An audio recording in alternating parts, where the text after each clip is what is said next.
मित्रों, शिक्षा क्षेत्र के अंदर हम लोग बहुत काम कर रहे हैं। जैसे हमारे दलाल साहब ने बताया है कि लड़कियों की शिक्षा, इसके लिए हरियाणा भर में एक योजना बनाई थी मैपिंग करा करके कि हर 20 किलोमीटर के दायरे में एक कॉलेज जरूर होना चाहिए।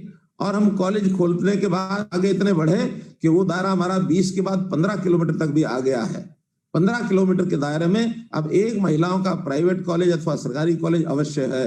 हम कोशिश करेंगे इस दूरी को और भी कम करें। अगली योजना में 10 किलोमीटर के अंदर एक कॉलेज यदि होगा तो हमारी बेटियों को, हमारी छात्राओं को दूरी अधिक तय नहीं करनी पड़ेगी, क्योंकि छात्राओं की सुरक्षा के नाते से ये बहुत आवश्यक है कि अपने घर से बहुत दूर छात्राओं को शिक्षा लेने के लिए न जाना पड़े। और इसमें भी स्कूली शिक्षा, अब हम +2 के नाते से उस शिक्षा को आगे बढ़ा रहे हैं।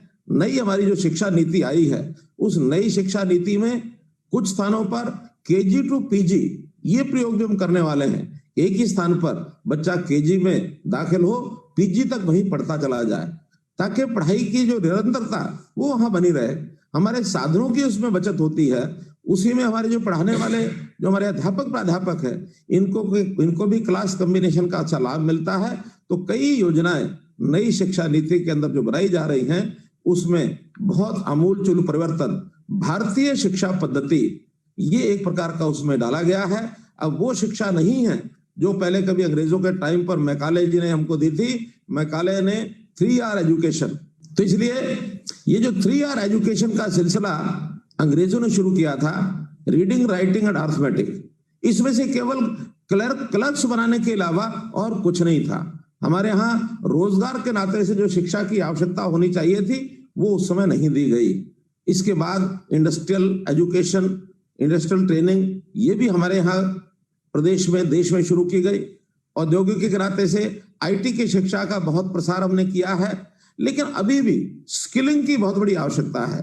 केवल 3R एजुकेशन ना होकर के हम उसमें स्किलिंग का और एक पाठ्यक्रम हर जगह जोड़ेंगे, ताकि शिक्षा जो है रोज परक बन सके।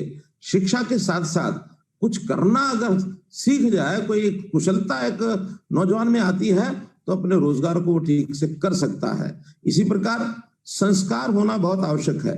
शिक्षा के साथ यदि संस्कार नहीं जुड़े तो ज्ञानवर्धन तो हो जाएगा, लेकिन व्यक्ति अपने व्यवहार के अंदर, अपने संस्कारों के अंदर यदि उसको निपुणता नहीं मिली तो उसका जीवन जो है कहीं भी भटक सकता है। ठीक दिशा में देश, प्रदेश और समाज के लिए एक नौजवान काम करे, इसके लिए संस्कारों का होना भी बहुत आवश्यक है। इस ओर भी हम आगे ध्यान दे रहे हैं। तो इस प्रकार से हम विभिन्न प्रकार के जो पाठ्यक्रम हैं, विभिन्न प्रकार की प्रतियोगिताएं हैं, इसको हम चालू कर रहे हैं।